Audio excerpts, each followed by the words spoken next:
Pinkertons Ghosts is a horror anthology podcast by Superversive Radio, with no affiliation with any detective agency, person real or imagined, or the dark forces of Outre-Terre. It is not intended for children.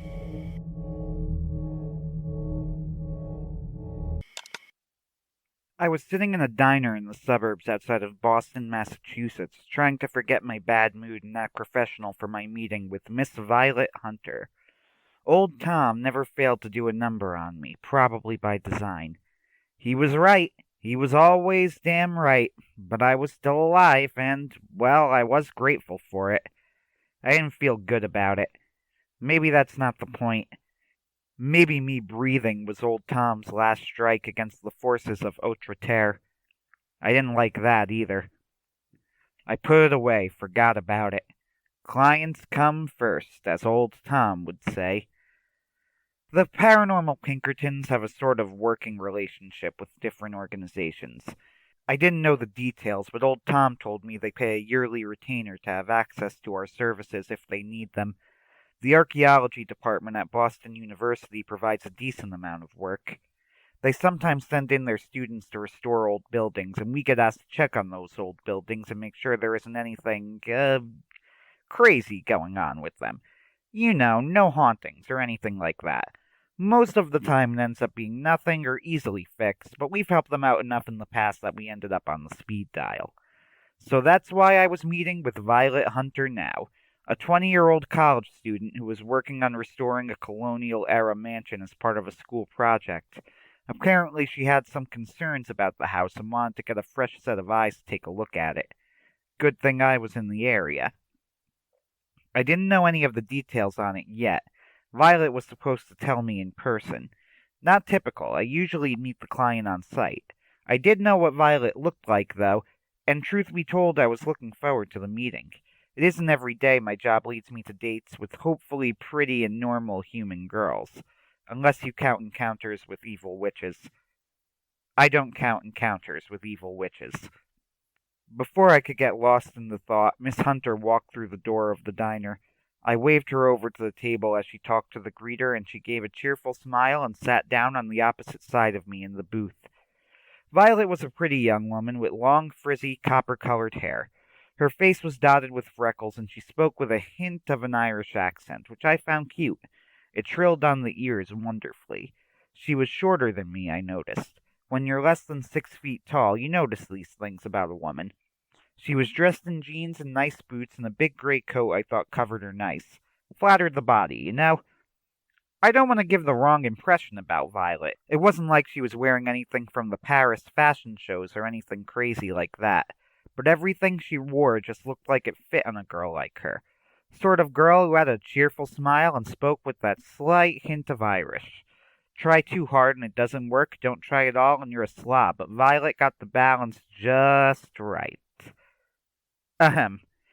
Focus, Russo. She's a client and you're a detective. She held out her hand and I shook it. Hi, my name is Violet Hunter, Detective Sean Russo. I pulled out my identification, one of my real ones. Got it in one. She looked at it and nodded. I'll tell you whatever information you think is important, Detective Russo. Just let me know. I had my laptop up in front of me and pulled up my case notes. First things first, I'd like you to tell me everything you find important, Miss Hunter. Tell me about yourself and your project. What caused you concern? How'd you end up needing to give the Paranormal Pinkertons a call? She looked eager to speak, but looked at me coyly. This isn't going to be normal. I don't want you to think I'm a conspiracy nut. All Pinkertons are, happily, conspiracy nuts.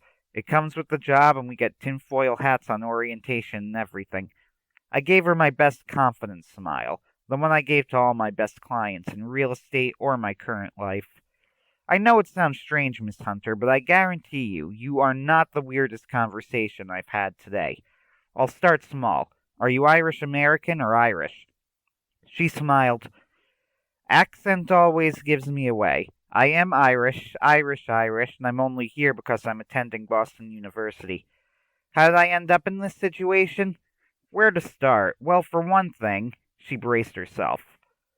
I've always been able to see, well, what's past the, I don't know what you call it, the fog, the veil, normalcy, the curtain, real life, consensus reality, the shadows. It's very common with Irishmen, you know. The whole country is packed with fairies and magic. You learn to be cautious with that sort of thing early on. I didn't react, and this encouraged her. Anyway, I'm only a sophomore at BU this year, but I'm an archaeology major and did some work during a gap year for the Irish Preservation Society. So I took the chance and was accepted to help BU restore old buildings, even though they usually only let juniors and seniors do it. It was great. I went around to different buildings, assessed their historical value, came up with a plan to decide what should be preserved and what should be replaced while keeping things at a reasonable cost, then directed a team to do the actual restoration, and all under some of the most experienced and honored professors in the world. They even let us do it for college credit. So this was the third house I was allowed to work on, and the first I would lead, and under the dean himself. The house is a colonial-era mansion built before the American Revolution, almost 300 years old. It's known locally as the Rucastle Manor, and still owned by the family, too. Jacob Rucastle and his wife Laura lived there with an old manservant named Toller. Before I was allowed to work, me and the other hopefuls were sent out to the Rucastle house to meet the owner personally. There were about 10 students there, all juniors and seniors, and we all waited in the main foyer of this big drafty house. Toller took us into a side room one by one, but most of the interviews only went a few seconds. I wanted to ask what Rucastle was talking to them about, but Toller told us there was to be no talking while we waited, so I had no idea. I could see, though, that everyone coming out of the meeting looked confused. The whole experience struck me as a little strange, and I had no idea what Rucastle was going to be like. Here Violet paused, as if lost in thought. I waited. Standard interview trick number 1 was not to interrupt the sudden pauses.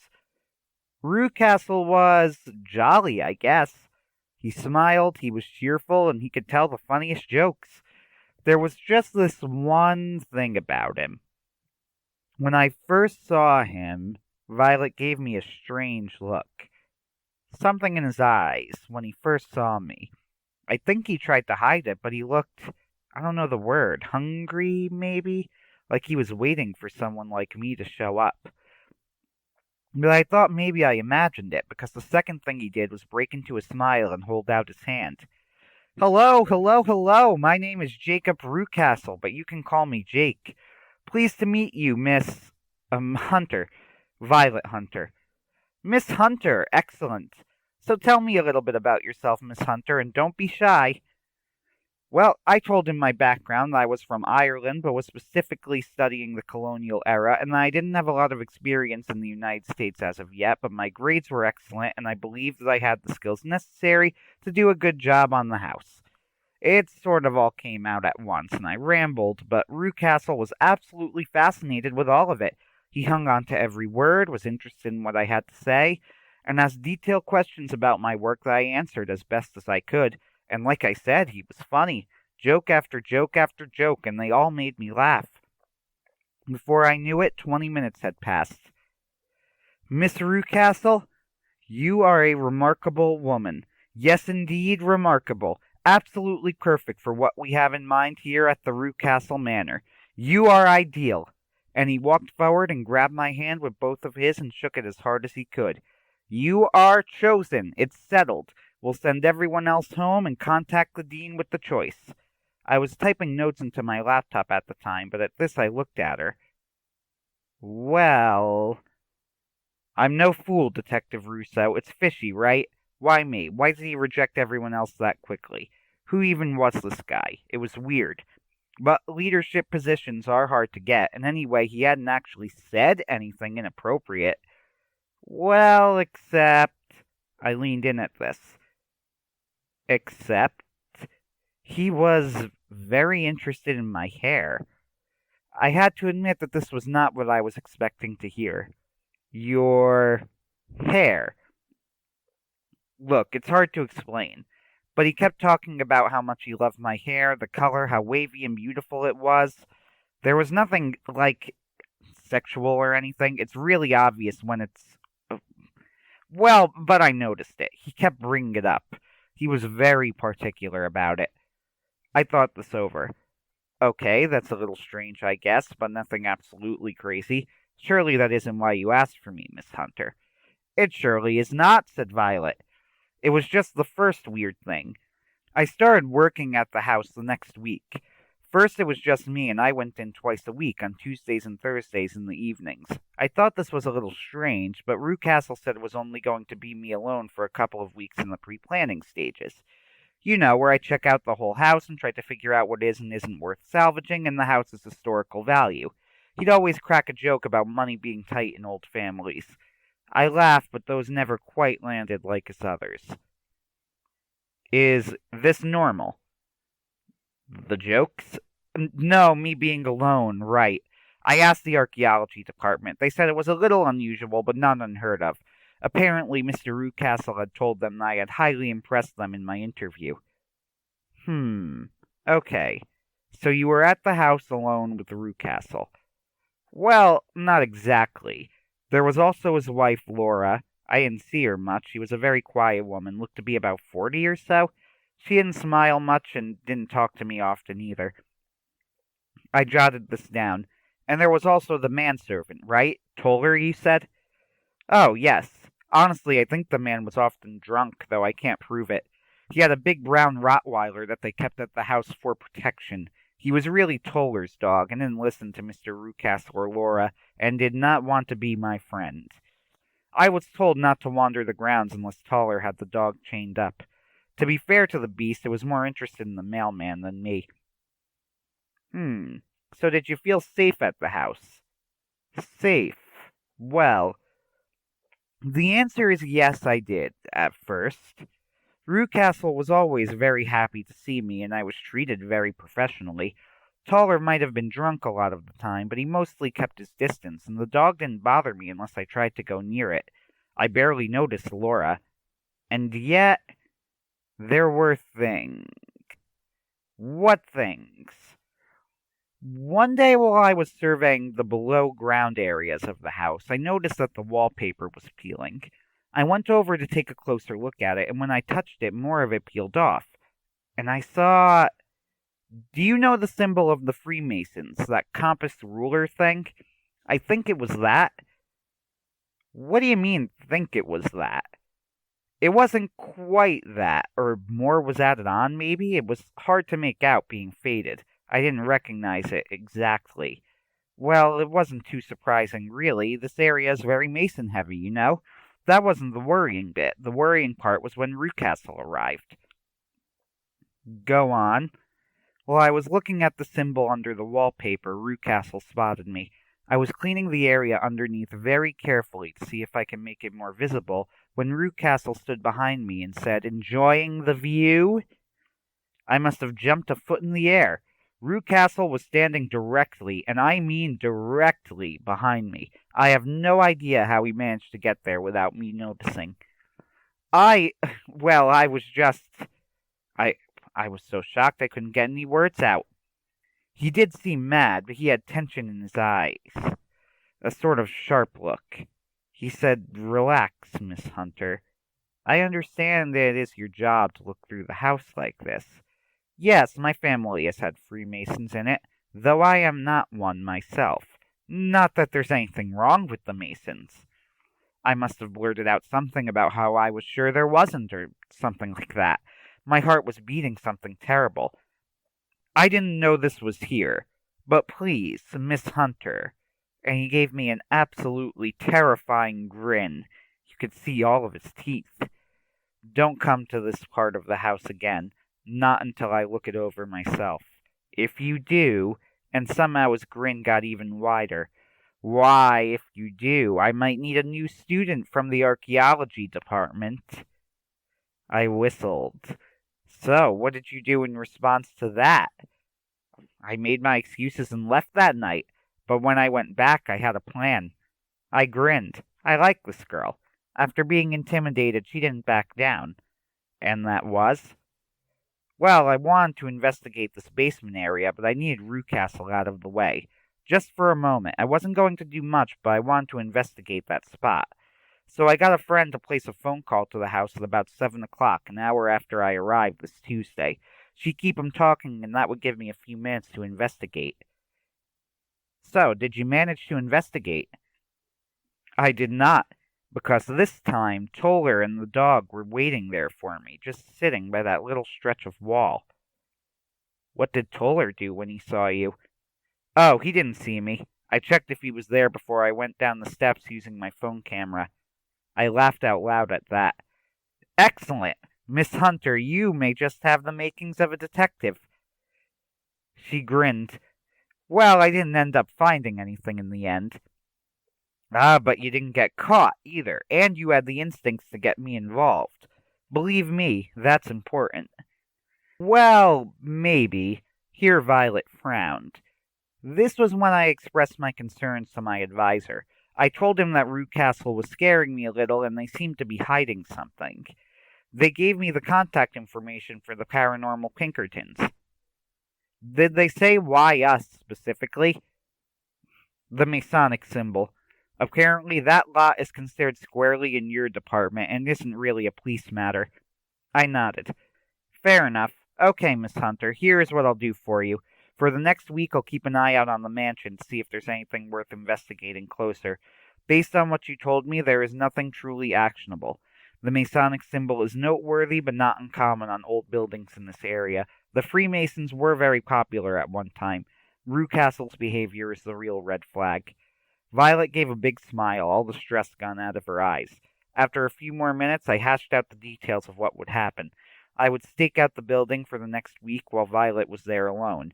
She would keep me up to date on any discoveries or weird anomalies, and I would step in if there was an emergency.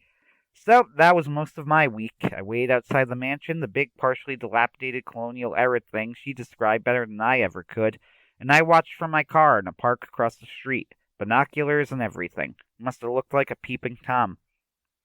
Rucastle himself was a short, older, balding guy. He looked mostly harmless, and Violet seemed to get along well with him. Toller was a thin and wiry sort of guy, and older than Rucastle. I only saw Laura on a couple of occasions, but she was pretty enough for her age, I guess. She never smiled. I saw the Rottweiler on a couple occasions, too. The nasty dog could tear a mail truck in half with its jaws and enjoy the mailman's screams. After each day, I'd sit down with Violet, who would tell me what she discovered about the place, but there wasn't much. He left that area of the basement guarded by Toller and the dog. When Violet casually asked about it, Rucastle simply said that he was hoping to examine it in some detail on his own first, and hadn't gotten around to it yet. The meetings with Violet were a treat. Violet was a clever and lively girl, fascinated with the work of the Pinkertons. I told her some of my adventures. I like to think I wasn't showing off, but I couldn't deny that it was nice to see her impressed. It was a nice pick-me-up after meeting with old Tom. But soon the week was up, and there wasn't a lot to go off of.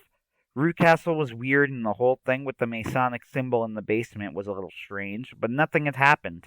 I sat down with Violet and told her it was mostly a dead letter. So you won't be staking out the house anymore?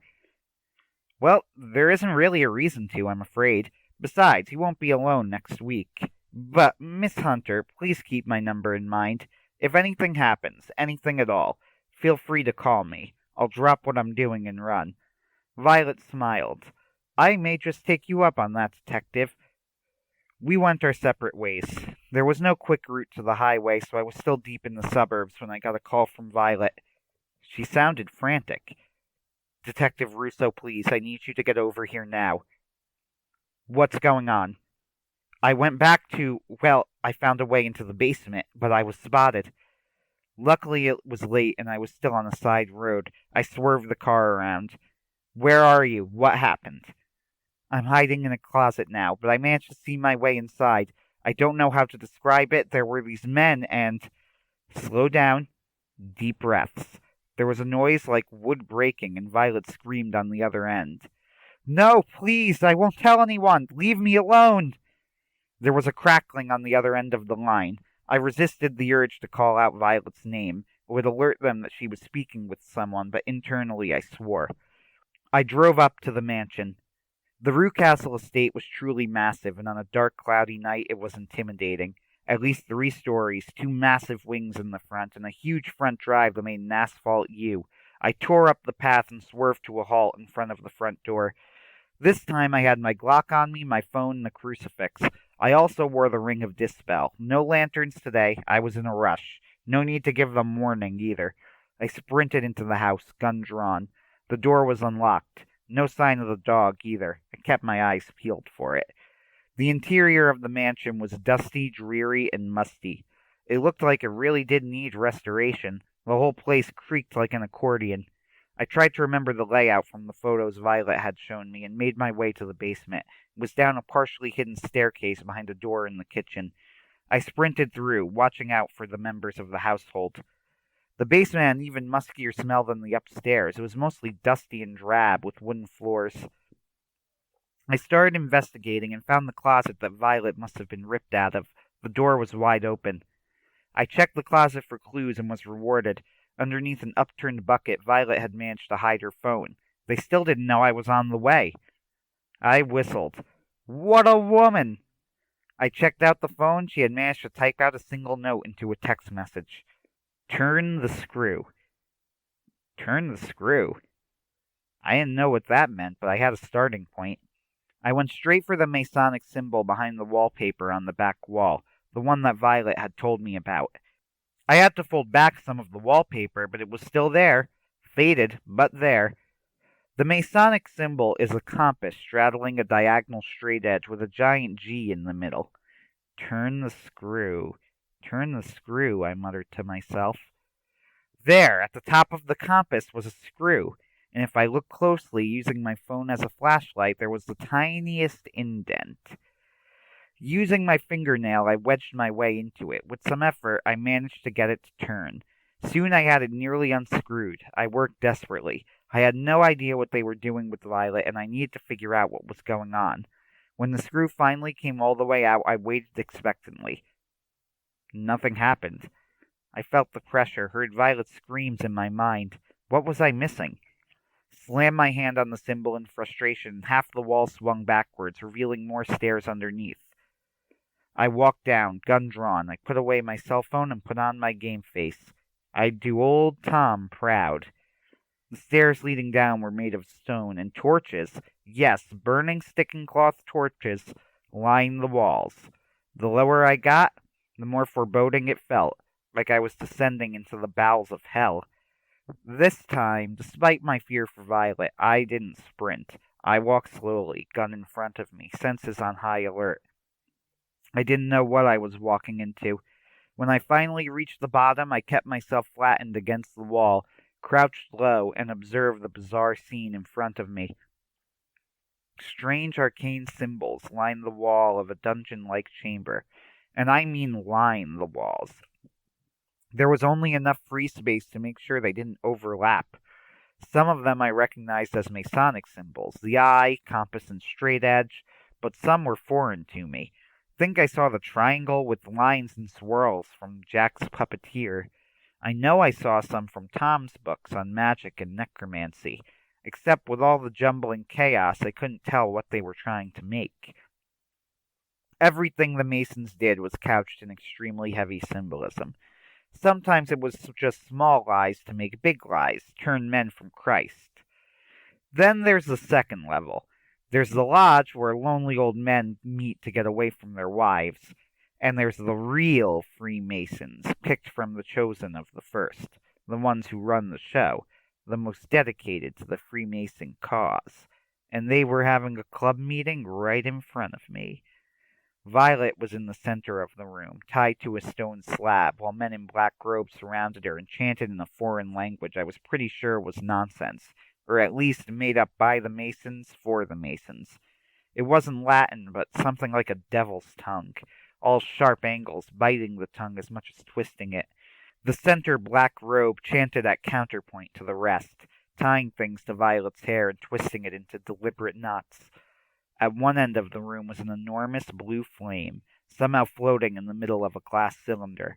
It cast the whole thing in an eerie glow. It guttered and flared at odd times. The symbols would glow in its light, like stars hidden then revealed by clouds.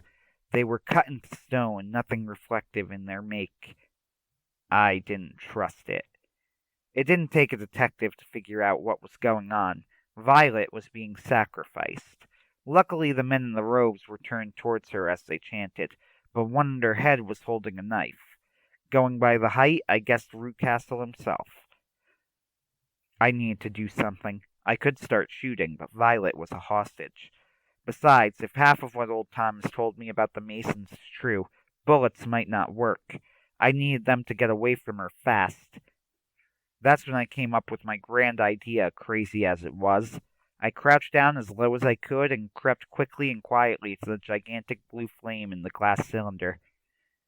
Well, it's not a crazy idea if it works, right? I stood up tall and yelled, "Impressive show, folks!" The chanting stopped abruptly, almost comically, as everyone turned to look at me. Few of the men started expressing their surprise. I gave them my best smile, the one I give to people who sign their contracts. "But I'm bringing down the house." I body slammed the glass cylinder as hard as I could as everyone gasped. There was a tremendous shake, and I thought for a moment I hadn't hit it hard enough. But no. One of the legs gave way, and with a mighty crash the cylinder fell, exploding glass everywhere. The flame inside of it leapt up to a massive height, burning the hair off the arm I had put up to shield my eyes, then started eating its way around the room. It almost crawled, flares shooting across stones and the symbols carved into the walls. Then the head of the flame came forward, and the arms out again. Boy, did that do the trick. The men scattered. Some of their hoods fell off, revealing their faces. Turns out they were just old men all along, and the one with the knife really was Rucastle. Toller ran at me with a knife he pulled from his cloak, and I shot him 3 times center mass. He fell hard into the fire. It ate through him like he was doused in gasoline. I sprinted towards Violet and removed the gag from her mouth. I didn't have a knife on me to cut the ropes binding her, but instead yanked each limb out one at a time. I hoped Violet would forgive me for the rope burn. Detective Russo, thank God! She had other things on her mind than some slight discomfort. Thank God is right. I can't believe I made it. But we need to go, and go right now. The fire was getting close. Stopped by Toller's death, the old men regained their senses and streamed towards the exit, which was rapidly getting encroached upon by the growing blue flame. I grabbed Violet and sprinted towards the stairs. The old men took little notice of us, worried about their own skins. They pushed each other at every opportunity. Another of them fell screaming into the fire. This one fell and fell deeper into the blue blaze as he burned. Violet screamed. Whatever she had seen in Ireland, it wasn't anything like this. I wasn't gentle with them. I had to pistol whip more than one cultist on my way out. Another grabbed Violet as she stayed close to me, clutching at my coat, and I shot him dead. He slumped to the floor with a surprised look on his face. My conscience was not affected. Behind me I heard Rucastle say, "Fools! You're letting them escape!" We ran up the stairs as fast as we could, me pulling Violet along as much as possible without her falling. We almost made it when we were met at the top of the steps with a snarl. Toller's Rottweiler awaited us, looking an awful lot like a hound of hell. He snarled and barked viciously. Behind us were the climbing cultists led by Rucastle. You could also see the flames growing behind them. One of the cultists touched the fire, and he was pulled into the now indigo depths. They ran at us. The dog snapped its jaws when I turned back. Its bloodshot eyes stared at my gun, and it snapped its foaming jaws when I so much as twitched. With a yell, Rucastle caught us. He gave a deranged grin and grabbed Violet's arm, wrenching her out of my grasp. "Now, Miss Hunter, we can't have you getting away." I had my gun. I could shoot either the dog or the man. But I had a better idea. I ran forward and the dog leapt at me, howling. Giving my own yell, I dropped to the stairs, an act of desperation more than athletic prowess. The leaping dog flew past me and landed directly onto Rucastle's neck. The Masonic cultist gave a gargling scream as he fell backwards down the stairs, into the mass of cultists and the flames. Violet gasped, trying to draw air into her lungs as she fell backwards with him, but I caught her by the wrist and managed to pull her up. Together we escaped the stone stairway and were back in the main house. The flames had managed to spread, perhaps finding crevices in that basement and climbing their way through them to the surface, and the whole of Rucastle Manor was already ablaze. Though the eerie blue flame climbed steadily through the floor, vents, and chimney, most of the fire was natural yellow, orange, and red. Something about it. I couldn't place it. Even as I say it, it sounds impossible. But it happened. Violet knew the house well, and in the smoke and flame she managed to navigate through to the exit. This time I was being led by her, past burning pieces of wood crashing down around me through thick smoke and ever-increasing heat. Once the scream of an old man cut through the night, a horrible sound, but we didn't stop to check on it. We couldn't. Just another sound to haunt my nightmares. We made it to the front door, and just in front of it, my good old beat-up blue Hyundai Sonata. Violet threw herself into the shotgun seat, and we didn't waste time hightailing it, off of the huge estate and deep into the Boston night. Behind us, the mansion blazed in a final inferno, climbing up the chimneys as if to reach heaven itself, the flames rising as if to devour the house and its inhabitants, then just as suddenly collapsing into nothingness. Rucastle Manor and the evil that was committed there was no more. Nothing remained except a collapsed basement and smoldering beams. You couldn't even tell how big it had been. Violet's told me that the dean has gone missing. We decided not to worry about that. Sean Russo, signing off. For now. Pinkertons Ghosts is a podcast distributed by Superversive Radio, licensed under an attribution non-commercial share-alike international license. This episode was written and performed by Anthony Marchetta. Ben Wheeler edits, directs, produces, and herds cats. Ken Dickinson is our sound editor, audio editor. Visit us on Facebook, read articles on superversivesf.com, and wherever podcasts are distributed, you'll find us. Contact us through Twitter at Pinkertons Ghosts, or email us at pinkertonsghosts@gmail.com. Thank you for listening.